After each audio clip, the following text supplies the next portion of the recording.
안녕하세요. 저는 30대이자 어린 딸 하나 있는 이혼녀입니다. 과거보다 이혼율이 높아지고 있는 요즘, 각기 다른 사연들을 볼 때면 제 이혼은 그나마 평범한 편인 건가 하는 위안을 받아요. 그럼에도 이 세상에서 아프지 않은 이혼은 하나도 없겠죠. 제 이혼도 그랬습니다.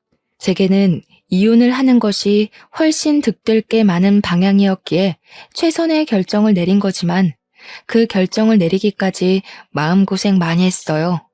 당연히 흔한 고부 갈등도 있었고 남편과의 문제도 있었죠. 흔할 것 같으면서도 한편으론 기적 같기도 했던 제 사연을 지금부터 들려드리겠습니다. 평범하게 자라서 평범하게 살 줄 알았던 제가 드라마에서나 보던 돈 많은 집에 시집을 가게 되면서 인생이 달라지기 시작했어요. 원래 저랑 남편은 학원 강사랑 학생 사이로 만났습니다. 제가 영어 강사고 남편이 당시 토익을 준비하는 학생이었어요. 남편은 저랑 동갑이었는데 우리 학생들 중에서도 남편이 다소 나이가 있는 편에 속해 있어서 저는 더 좋게 보았습니다. 뒤늦은 나이에도 본인의 커리어에 도전하는 남편에게 용기를 주고 싶기도 했었어요. 그래서 남편에게는 항상 궁금한 거 있으면 부담 없이 찾아오라는 말을 꼭 해줬습니다. 남편은 정말 적극적으로 저를 찾아왔었어요. 수업이 없는 날에도 찾아왔었는데 저는 그게 정말로 자격증에 관한 일 때문인 줄 알았습니다. 그런데 남편은 어느 순간부터 취업이나 학습 부분의 질문이 아닌 제게 전화번호를 물어봤어요. 당연히 처음에는 관심 없다고 좋게 거절을 했지만 남편의 꾸준한 마음에 흔들려서 얼떨결에 사귀게 되었습니다. 그 인연으로 번이 아니게 결혼까지 하게 되었죠. 결혼 준비 과정에서 알게 된 건데 남편은 꽤나 돈이 있는 집안의 자제였습니다. 그건 결혼하기 전 남편 집에 인사를 하러 갔다가 알게 되었어요. 남편을 통해서 집안이 넉넉한 편이라고 언지를 듣긴 했는데 부자 동네로 소문난 곳에 단독주택을 소유하고 있는 집안인 줄은 상상도 못했습니다. 그런 동네에는 연예인이나 국가 일하는 높은 사람들만 사는 곳인 줄 알았고 TV에만 나오는 저와 다른 세상의 장소라 생각했어요. 만약 결혼을 약속하기 전에 남편 집안이 우리 집안과 상당한 수준 차이가 난다는 걸 알았더라면 솔직히 이 결혼에 대해 고민해 봤을 것 같네요. 제가 왜 이런 생각을 했냐면 시부모님께 인사하러 갔을 때 시모가 제게 제일 먼저 이런 말을 했기 때문인데요. 아가씨가 강남 학원 강사가 아니었으면 우리 아들 짝으로 허락 안 했을 거예요. 내 말은 우리 아들 책임지고 공부랑 자격증 좀 따게 가르치라고 허락해준다는 거예요. 그 정도로는 쓸모 있어 보이니까. 처음엔 시모의 말을 듣고 당황했습니다. 그때만 해도 시모의 성격이 보였다기보다는 머릿속이 새하얘져서 내가 잘못 들었나 의심할 뿐이었어요. 나중에 남편이 제게 따로 해준 설명 때문에 시모가 왜 그런 식으로 말을 했는지 아주 조금은 이해할 수 있었습니다. 우리 엄마가 원래 말이 좀 세. 우리 엄마 워낙 며느리 보는 눈이 높아서 웬만하면 한 번에 통과받기 어려운데 자기는 마음에 드나 봐. 잘됐다. 시모가 제게 말을 좀 차갑게 하긴 했지만 원래 말씨가 그렇다고 하니 그럭저럭 넘겼어요. 어쨌든 시모가 저희의 결혼을 단번에 허락했다는 것이 중요했으니까요. 그런데 제가 결혼할 때 남편 집안 형편이 첫 번째 반전이었다면 두 번째 반전이 또 기다리고 있었는데요. 그건 바로 시부의 존재였어요. 남편이 연애 때도 그렇고 결혼 준비하면서도 그렇고 시모 이야기만 주야장천하길래 저는 시부가 돌아가신 줄 알고 있었단 말이죠. 그래서 일부러 예의상 남편에게 돌아가셨냐고 묻지도 않았고 빙빙 돌려서 확인했었어요.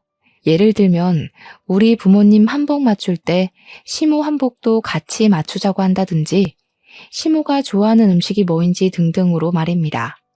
제가 이렇게 얘기했을 때 만약 시부가 살아계신다면 남편이 알아서 시부 이야기를 꺼낼 줄 알았어요. 그러나 남편은 이런 대화를 나눌 때마다 시모 이야기만 했고 시부 이야기는 아예 하지 않아서 저는 당연히 시부는 돌아가시고 안 계시는구나. 이렇게 단정 지을 수밖에 없었죠. 그런데 청첩장을 제작할 때 남편이 시부 이름을 올리는 겁니다. 그걸 보고 얼마나 당황했는지 몰라요. 제가 남편에게 누구냐고 시부냐고 물었더니 남편이 표정 하나 바뀌지 않고 고개를 끄덕이면서 그렇다고 하더라고요. 지금 대답이 중요한 게 아니잖아요. 저는 시부가 있다면 왜 소개를 안 시켜줬는지 그것에 대한 설명이 듣고 싶어서 물은 거였어요. 실제로 남편은 저를 시모에게만 인사시켜줬거든요. 상견례도 시부 없이 시모와만 했어요. 그러니 제가 남편 앞에서 당혹스러운 얼굴을 보이는 게 전혀 이상할 것도 없었습니다. 저는 남편에게 대체 왜 시부가 있다고 말하지 않았냐 묻자 남편이 별일 아니라는 듯 한마디를 던졌습니다. 사이가 안 좋아서 신경 쓸 거 없어. 원래 오래전부터 없는 사람이나 마찬가지였으니까. 그게 다였어요. 남편의 대답에 황당해서 말문이 턱 하고 막히고 말았습니다. 아니, 아무리 사이가 안 좋다고 한들 결혼을 하게 될 사이인데 부모님을 전부 다 소개해줘야 하는 게 아닌가요?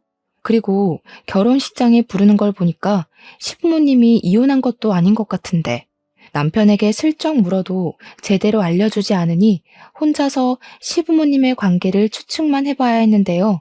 시부모님이 아마 이혼은 하지 않고 별거만 하고 있었던 게 아닐까. 그땐 그렇게 예상했습니다. 소개를 시켜주지 못할 정도로 사이가 안 좋았다면 그런 사정이라고 말이라도 해줄 것이지. 시부의 존재를 알게 된 순간 저는 마치 죽은 사람이 도로 살아난 것처럼 당황스러운 기분을 느꼈습니다. 남편은 결혼식 때에 제게 처음으로 시부를 먼저 언급했었는데 그것마저 황당한 주의였습니다. 남편 말이 시부는 그냥 결혼식 자리만 지키러 오는 거니까 모시지도 말고 인사도 하지 말라더군요. 시부와는 같이 안 살아서 결혼식 때 말고는 볼 일도 없다면서 말이죠. 그런 경고 아니더라도 어차피 시부 되는 분과는 인사를 못했어요. 결혼식이 끝나자마자 시부가 사라졌거든요. 남편 말처럼 시부는 아버지로서 혼주석에 자리만 딱 지키고는 바로 가버린 듯 싶었습니다. 남편이나 시모나 정말로 시부와 사이가 안 좋은지 시부가 사라졌는데 원래 없던 사람이었던 것 마냥 신경도 안 쓰더라고요. 저는 결혼을 하고 나서도 유일하게 찝찝했던 부분이 바로 시부였어요. 자꾸만 마음에 걸리는 게 이상했죠. 그런데 남편 말대로 시부는 정말 볼 일이 없어서 시간이 흐르니 그 찝찝함도 끝내 잊게 되었어요. 저는 시모의 제안 때문에 합가를 하게 되었는데요. 시모가 시댁이 이렇게 넓은데 뭐하러 나가 사냐면서 2층 전체를 저와 남편에게 쓰라며 내주셨어요. 그렇게 나쁜 조건은 아닌 것 같아 그렇게 하기로 했습니다. 남편은 저랑 결혼하고도 자격증 따느라 공부하고 있었는데 말이 공부지 그냥 백수 신분이었어요. 그럼에도 저희가 돈 걱정은 안 해도 됐던 게 재산 많은 시모 덕분에 딱히 돈 들어갈 곳이 없었기 때문이었죠. 시모는 한 회사의 대표였거든요. 명성이 높으니 만약 제가 잘 나가는 학원의 강사가 아니었다면 정말로 시모가 저를 안 받아줬을지도 모르죠. 회사 대표니까 자기 아들 결혼 상대를 고를 때 얼마나 깐깐하게 보겠어요. 웬만한 여자들은 눈에 차지도 않았을 겁니다. 저는 시모와 딱히 부딪히는 부분은 없었어요. 시모의 말투가 차가운 것만 아니면 제가 시모에 대해 불만 품을 일이 없었습니다. 그런데 어느 날부터 저희 관계가 좀 이상하게 틀어졌어요. 그게 언제부터였냐면 제가 학원 쉬는 날이었는데요. 시모가 외출하고 남편도 약속이 있다고 외출해서 집엔 저 혼자 있을 때였어요. 그때 누군가가 무단으로 집에 들어오는 소리가 들렸습니다. 주방에 있던 제가 기척에 깜짝 놀라서 나가봤어요. 도둑인가 강도인가 떨리는 심장을 부여잡고 마주한 사람은 뜻밖의 인물이었는데요. 다름 아닌 결혼식 때 보고 한 번도 본 적 없던 시부인 겁니다. 시부를 다시 만나게 된 건 제가 남편과 결혼한 지 4개월이 되던 해였습니다. 아, 새아가 있었니? 집에 아무도 없지? 내가 뭐 좀 찾을 게 있어서 들렸다. 나 신경 쓰지 말고 볼일 봐라. 시부는 얼떨떨한 저를 두고 어딘가로 향했는데 그곳은 시모가 쓰고 있는 안방이었어요. 저는 거실에 덩그러니 서서 시부가 나오길 기다렸습니다. 한참 있다가 시부가 안방에서 나왔는데 들어올 때는 없던 짐가방을 메고는 금세 나가버리셨어요. 그 싱거웠던 순간이 시부와의 두 번째 만남이었습니다. 시부와 세 번째 만남까지는 더 얼마 안 걸렸어요. 시부가 집에 왔다 간 지 몇 시간이 지나지 않아서 시부한테 전화가 왔는데요. 전화를 받았더니 시부가 제 학원을 알아서 명함을 보곤 연락하게 됐다더군요. 세아가, 내가 부탁할 게 있는데 조금 전에 집에 들렀다가 작은 가방 하나를 흘린 것 같거든. 혹시 집에 사람들 들어온 게 아니면 좀 갖다 줄 수 있을까? 주소 보내줄게.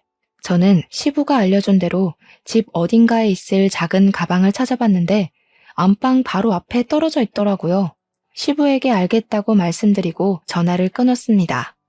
그 가방을 열어보진 않고 시부가 기다릴까봐 얼른 겉옷만 챙겨서 시부가 알려준 주소로 갔어요. 그런데 도착한 곳이 좀 의외였습니다. 제 눈앞에 웬 컨테이너 박스 하나만 덜렁 있더라고요.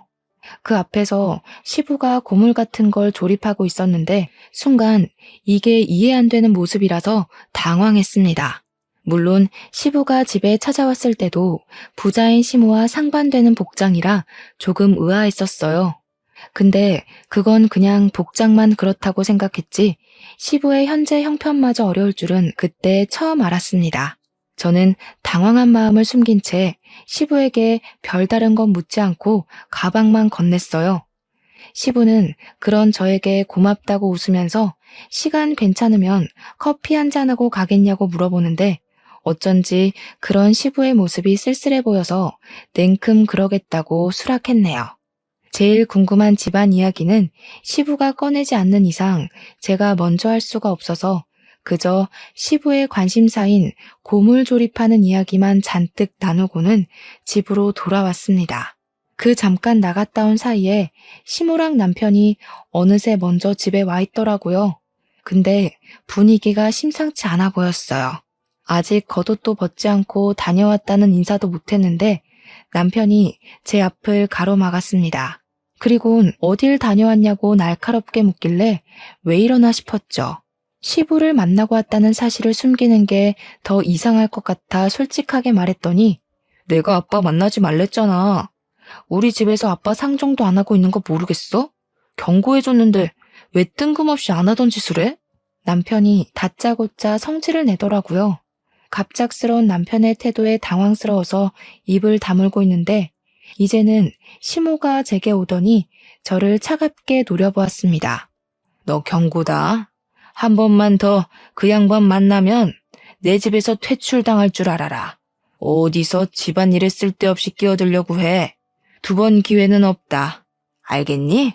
시모와 남편은 왜 이렇게도 시부를 멀리해야 하는지 이유도 알려주지 않고 무작정 가까이 하지 말라고만 했어요. 제가 남편에게 물어봐도 남편이 제게 하는 말이라고는 제가 알 바 아니라고만 하면서 시모처럼 또 시부를 만난다면 가만두지 않을 거라고 성질만 내서 더는 물어볼 수도 없었죠. 하지만 저는 아무래도 이 호화로운 집을 두고 시부가 그런 고물이나 조립하면서 사는 게 마음에 걸렸어요. 원래 사람은 초라한 것에 더한 동정을 느낀다고 하잖아요. 무슨 이유인지는 모르겠지만 이유를 모르기 때문에 그저 시부가 너무 불쌍하기만 했던 것 같아요. 그래서 저는 시모와 남편 몰래 시부에게 혹시 필요한 게 있다면 문자해달라고 연락했습니다. 그리고 며칠 뒤 시부에게 문자가 왔는데 혹시 돈을 좀 빌려줄 수 있냐고 하더라고요. 제가 학원에 있을 때 온 연락이라 그 문자를 보고는 바로 시부에게 전화를 걸었죠. 네, 그럼요. 급하신 거면 당연히 빌려드려야죠. 얼마나 필요하신데요? 아유, 고맙다. 내가 꼭 갚을게. 한 500만 원이면 충분할 것 같거든. 조만간 쓸 데가 생길 것 같은데 내가 지금 대출이 안 돼서. 저는 당연히 된다고 하고는 시부에게 계좌번호가 있으면 불러달라고 했어요. 제가 시부에게 이렇게나 마음이 쓰였던 건 가족들에게 미움을 받는 모습이 안타까워서도 있지만 한편으론 어릴 적 가난하게 살다가 돌아가신 아빠 생각이 나서였죠. 저희 아빠가 원래부터 가난했던 건 아니었고 시부모님 집안처럼 잘 살았었는데 누군지 모를 사람이 아빠 회사에 없는 비리를 누명 씌우는 바람에 회사가 부도나서 반 거지처럼 사시다 그대로 돌아가셨거든요. 그 당시에 엄마가 진짜 힘들어 했었는데 엄마도 제가 있어서 겨우 버텼다고 하셨죠. 어쨌든 저는 그렇게 틈틈이 시부를 도왔어요. 이미 시부 심부름을 한 번 했다고 시모와 남편과 사이가 조금 틀어져 있었기에 그들에겐 더 철저하게 시부와 연락하고 있다는 사실을 숨겼습니다. 그러던 중 제가 임신하게 된 거예요. 시부 일 때문에 저와 사이가 조금 멀어져 있던 두 사람과 단번에 안 좋았던 감정이 풀리게 되었죠. 임신 소식에 이렇게 식구들이 좋아하는 모습을 보니 문득 또 시부가 생각이 났습니다. 저는 딸을 출산한 후 식구들 몰래 시부에게 사진을 찍어서 보내줬어요. 시부가 너무 예쁘다면서 보고 싶다고 하더군요. 데려오라는 말씀을 안 하셨지만 저도 시부에게 제 딸을 보여드리고 싶었습니다. 그래서 저는 큰맘 먹고 쉬는 날 딸을 데리고 시부에게 찾아갔죠. 시부는 저와 딸을 보고는 뭐하러 여기까지 왔냐고 했으나 이미 사부의 얼굴에는 한박웃음 꽃이 피어 있었습니다. 제 딸에게서 눈을 떼지 못하는 시부는 조심스레 딸을 만지려다가 자신의 더러운 손을 보더니 황급히 손을 씻고 옷까지 깨끗한 옷으로 갈아입고 오셨어요. 시부의 설렘이 제게도 느껴져서 그런 시부가 귀여워 보였답니다. 시부는 손녀를 안으면서 한시도 눈을 떼지 못하시더니 갑자기 눈물을 보였어요. 제가 덩달아 놀랐는데요. 고맙다 새아가. 내가 이렇게 손녀를 보니까 괜히 힘이 나네. 그래도 이제는 찾아오지 마라.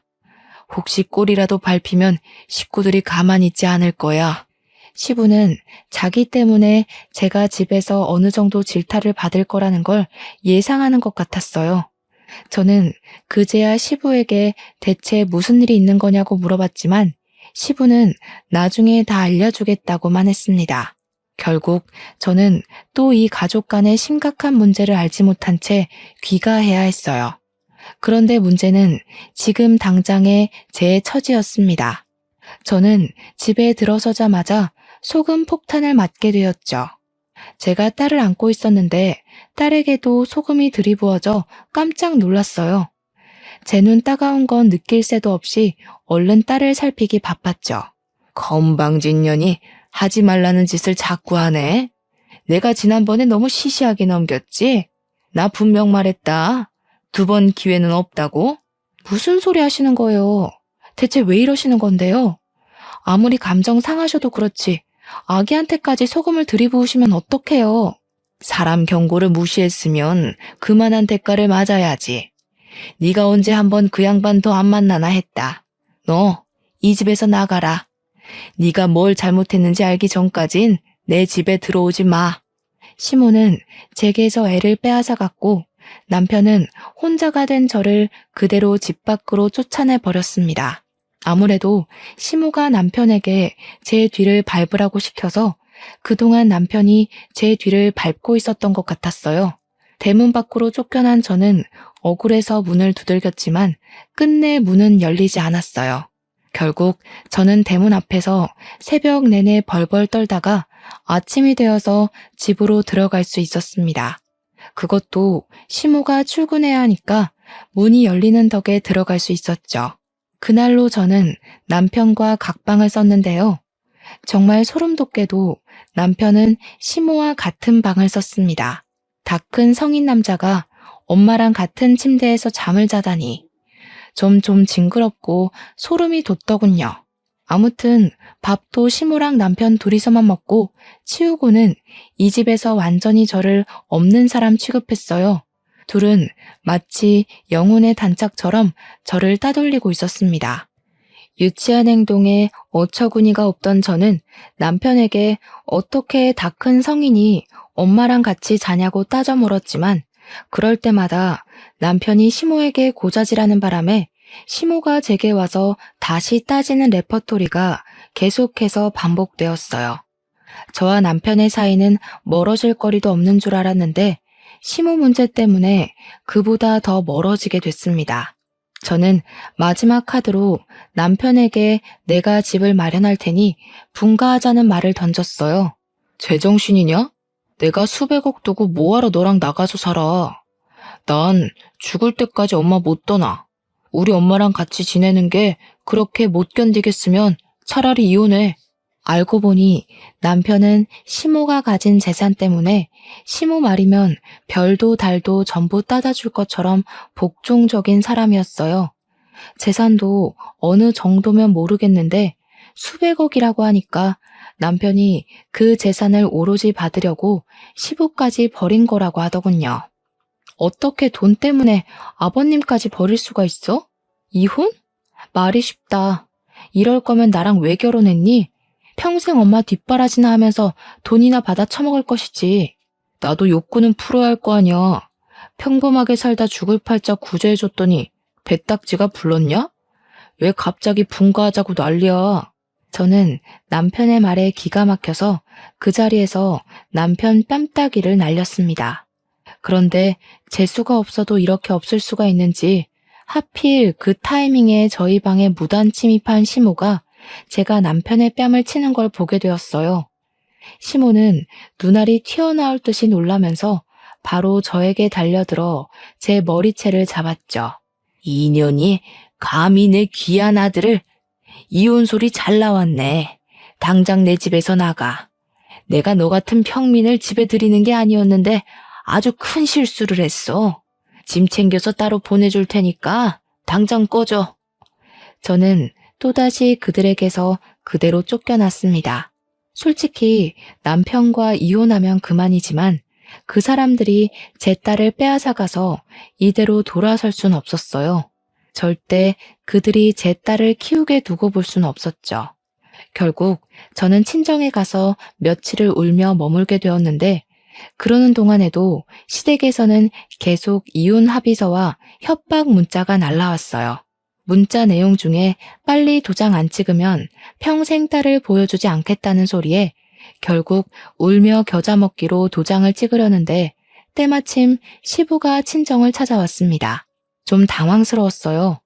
시부랑 저희 친정이랑 이렇게 사적인 만남을 가질 건더기가 없어서 시부의 등장은 무척 뜬금없었습니다. 저는 너무 놀라서 제대로 된 인사를 못 드렸어요. 그저 시부에게 저희 친정집을 어떻게 알고 찾아왔냐고만 물었습니다. 그러더니 친정엄마가 시부를 보고 아는 체를 하면서 대접하는 모습에 더 많이 얼떨떨해졌죠. 뭐야 엄마? 아버님이랑 아는 사이야? 두 분 무슨 사이세요? 엄마가 기회가 안 돼서 말을 못했어. 사실 사돈어른이랑 니네 아빠랑 동창이야. 아빠가 옛날에 회사 했었다고 했지? 그거 사돈어른이랑 동업으로 일군 회사였어. 이때부터 저는 모르는 부모님과 시부모님의 젊은 시절 이야기를 듣게 되었습니다. 아빠랑 시부는 고등학교 동창이었는데 군대도 같이 갔대요. 동반 입대를 한 거죠. 그리곤 같이 지내면서 우스갯소리로 동업하자는 약속을 했었답니다. 말 그대로 농담식으로 주고받은 이야기였는데 둘은 실제로 사회에 나와서 그 꿈을 이뤘고 소규모로 시작해서 각자 결혼할 때쯤엔 중소로 키웠을 만큼 회사 운영을 잘해갔다고 했어요. 여기까지도 이미 제겐 놀라운 사실이었는데 지금부터는 말문이 막힐 만큼 충격적인 전개로 흘러갔어요. 저는 어릴 적 아빠 회사가 부도나서 아빠가 그것 때문에 많이 힘들어해 돌아가신 걸로 알고 있었습니다. 그런데 사실은 그게 아니었대요. 사실은 부도가 난 게 아니라 아빠 혼자 회사에서 쫓겨났던 거라고 합니다. 회사가 커지면서 회사 내에 내부 고발자가 생겼는데 그 사람이 아빠를 콕 집어서 공금 횡령으로 거짓 소문을 퍼뜨렸다고 했습니다. 그것 때문에 사원들의 반발을 피할 수 없었던 아빠는 공동 대표직에서 쫓겨나게 되었다고 했어요. 그리고 그 다음 우리 아빠 못지않게 시부가 많이 힘들어했다고 했습니다. 독단 대표가 된 시부는 아빠가 그렇게 쫓겨난 이유를 받아들이지 못했대요. 시부가 누구보다 아빠를 잘 아는 사람이기도 했고 자신보다 아빠의 운영 방식을 더 믿고 고수했기에 그렇게 회사를 소중하게 생각했던 사람이 횡령을 했다는 사실이 말이 안 된다고도 생각했대요. 그래서 시부가 결국 내린 결정은 회사 문을 닫는 거였답니다. 그리고 그때 그걸 못하게 막은 사람이 바로 내부 고발자였다는데요.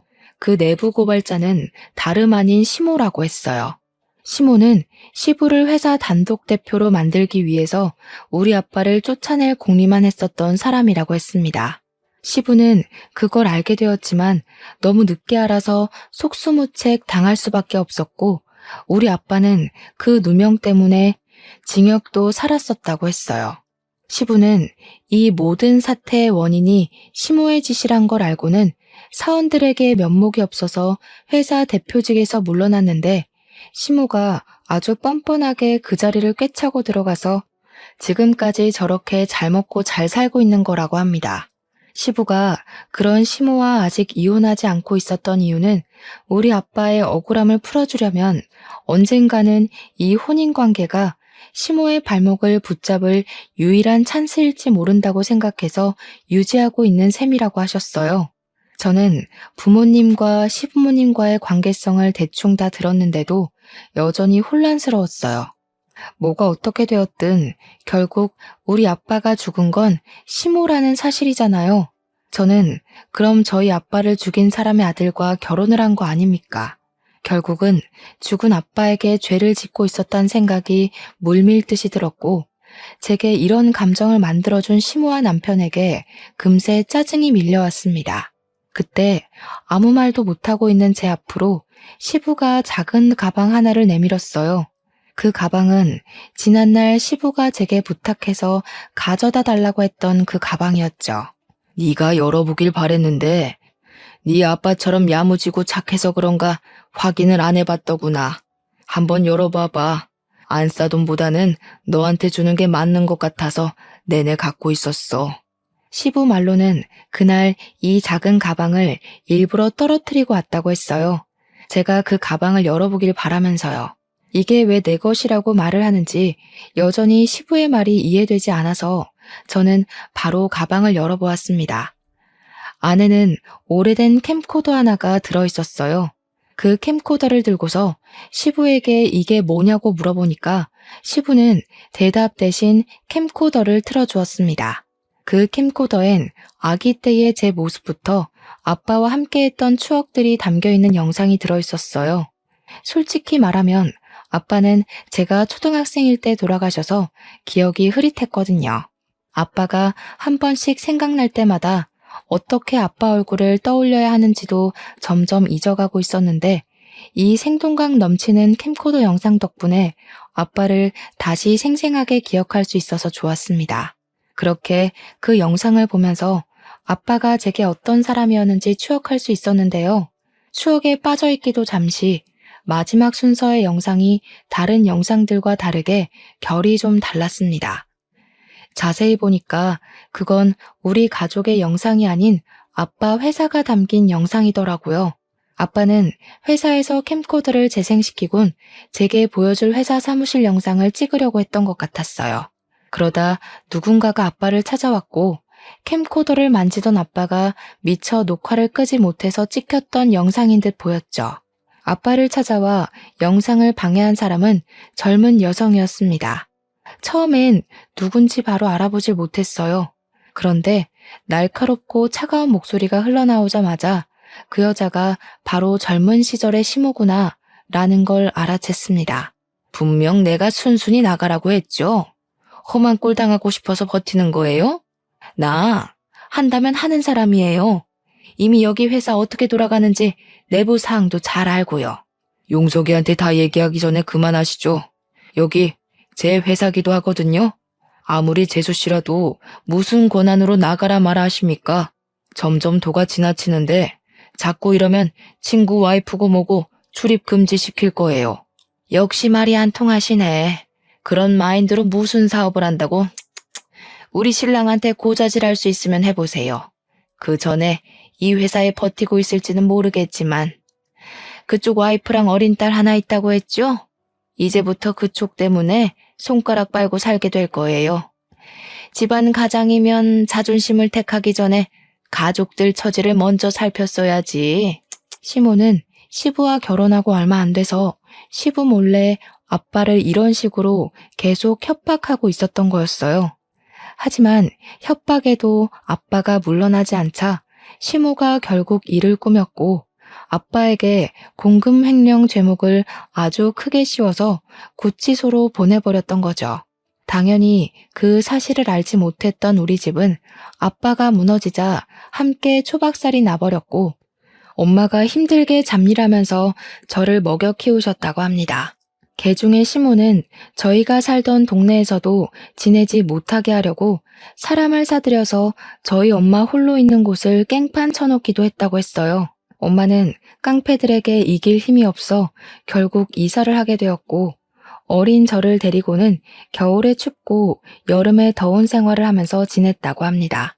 엄마는 아빠가 출소하고 나오기만을 손꼽아 기다리셨는데 아빠는 가족들이 개만도 못한 집에서 개만도 못한 밥을 먹고 사는 걸 보고는 죄책감을 엄청 많이 느꼈다고 했습니다. 우리 집이 그렇게 망한 것이 다 자신 때문이라는 자책을 이기지 못하고 출소한 지 얼마 안 돼서 스스로 생을 마감했다더군요. 아빠의 죽음은 엄마를 무너뜨렸지만 아빠가 죽고 나서 나온 사망보험금은 좌절스럽게도 저희를 숨쉬게 해주었어요. 엄마는 차마 아빠의 목숨값을 함부로 쓸 수 없었으나 사람들이 먹다 버린 음식을 몰래 주워 먹으려는 제 모습을 보고서 마음을 다잡고 죽을 힘을 다해 가세를 일으켰다고 했습니다. 그 말을 듣는데 대체 시모가 우리 집안에 무슨 짓을 한 건지 정말 소름이 끼치더라고요.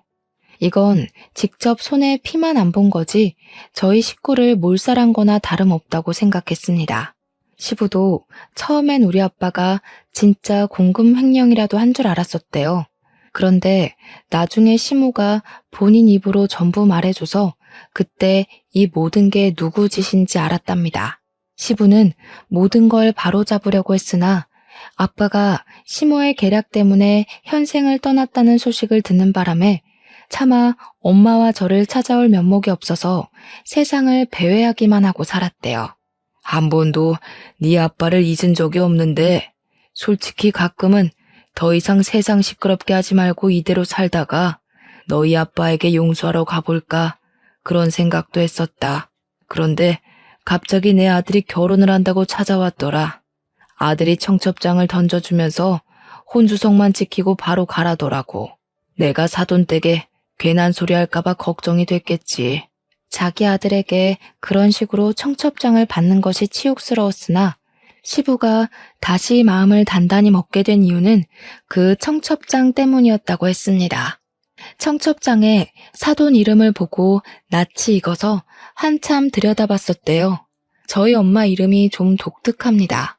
저도 살면서 동명이인을 만난 적이 없어요. 그래서 제가 이곳에 엄마 성함을 밝히지 못하는 거 양해 부탁드립니다. 아무튼 시부가 저희 엄마 이름 때문에 혹시나 해서 결혼식을 꼭 참석했었다고 해요. 엄마 이름이 아니었다면 결혼식 때 잠적했을 수도 있었다고 하시네요. 그렇게 결혼식을 찾아온 시부는 식장에서 엄마를 만났다고 했습니다. 시부는 엄마를 보면서 아빠가 한번 소개해줬던 여자라는 걸 단번에 알아봤대요. 엄마도 시부를 바로 알아보곤 주춤거렸다고 합니다. 두 분은 모든 사람 몰래 연락처를 교환했고 결혼식이 끝나고도 저 몰래 연통하면서 주기적인 만남을 가졌답니다. 만나서는 시모를 망가뜨리려는 계획을 비밀리에 준비하기 시작했다네요. 그래서 시부가 결혼식 이후 4개월 만에 시댁에 나타난 것이 슬슬 복수를 실현시키기 위해서였다고 했습니다. 시부는 제게 빌려갔던 500만 원도 복수를 위해 사용했다고 했어요. 몇십 년 만에 다시 회사 대표처럼 빼고 광내서 본인의 회사를 찾아갔다고 했어요. 자기가 대표로 있을 때는 젊었던 사원들이 어느새 나이가 들어서 대부분 간부 자리까지 승진해 있었다더라고요. 그분들은 고맙게도 시부를 잊지 않고 있었고 시부의 등장으로 그날 저녁에 몰래 만남을 가졌다고 했습니다. 시부는 제게 빌린 돈으로 그분들에게 식사 접대를 해주면서 시모의 비리에 관한 증거물을 잔뜩 부탁했답니다. 그러려고 제게 돈을 빌려달라고 하신 거였어요.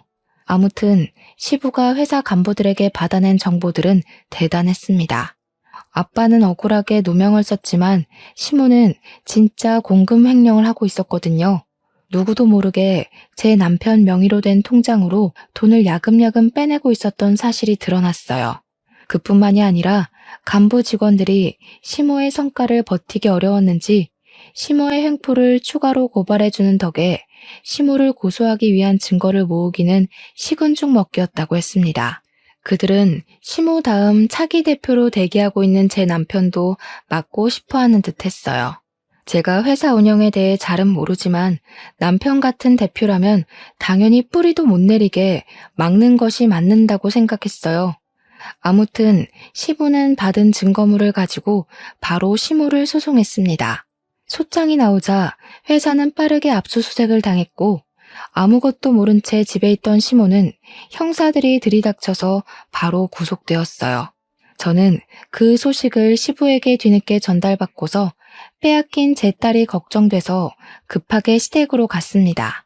그러자 남편이 어수선하게 집을 돌아다니다가 집에 들어온 저를 발견하고는 곧바로 멱살을 잡더군요. 네가 우리 엄마 깜빵 보냈지? 제정신이냐? 반항도 정도껏 해야지. 감히 시어머니 되는 사람을 깜빵에 보내? 별것도 아닌 사람을 재벌집 며느리로서 만들어줬으면 매사에 넙죽 엎드릴 것이지. 이게 지금 뭐 하는 짓이야? 왜?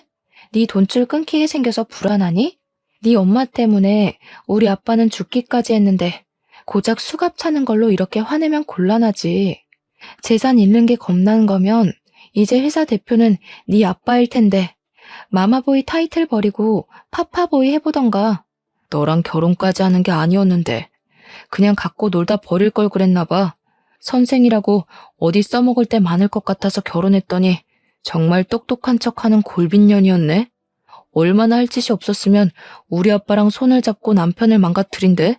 할 짓이 없어서 망가뜨린 게 아니라 너랑 네 엄마는 둘이서 애초에 삽질만 하고 있었던 거야. 둘이서 짝짝쿵 잘 맞아서 머리 잘 굴렸던 게 아니고 그냥 자만에 취해서 뒤에서 무슨 일이 일어나고 있는지 살피지도 못하는 장님이었던 거라고. 어쨌든 위자료 두둑하게 준비해놔. 곧 소송장 날아갈 테니까. 저는 남편에게 이혼 위자료, 정신적 배상, 양육비를 준비하라고 했습니다. 그러고는 제 딸을 안고 그 집을 나왔어요. 부잣집 동네라고 신기해서 발을 들였던 때가 엊그제 같은데 이런 봉변을 당하고 이런 악연을 만들어서 나오게 될 줄은 상상도 못했습니다. 원래는 와보지도 못할 동네였다면 이제는 쳐다보고 싶지도 않은 동네가 되어버렸어요. 구속된 시모는 공금 횡령한 돈을 다 배상하라는 판결이 내려져서 엄청난 빚쟁이가 됐었습니다. 그 돈을 해결해야 돼서 남편은 커다란 시댁집을 내놓을 수밖에 없었을 거예요. 시부 말에는 그 집이 현재 부동산에 나와 있다고 하더라고요. 그리고 시모가 빠지자 공석이 된 회사 대표 자리에는 다시 시부가 들어갔습니다. 시부는 저와 엄마를 따로 초대해줬어요. 그래서 엄마랑 같이 시부 사무실에 화분을 들고 찾아갔습니다.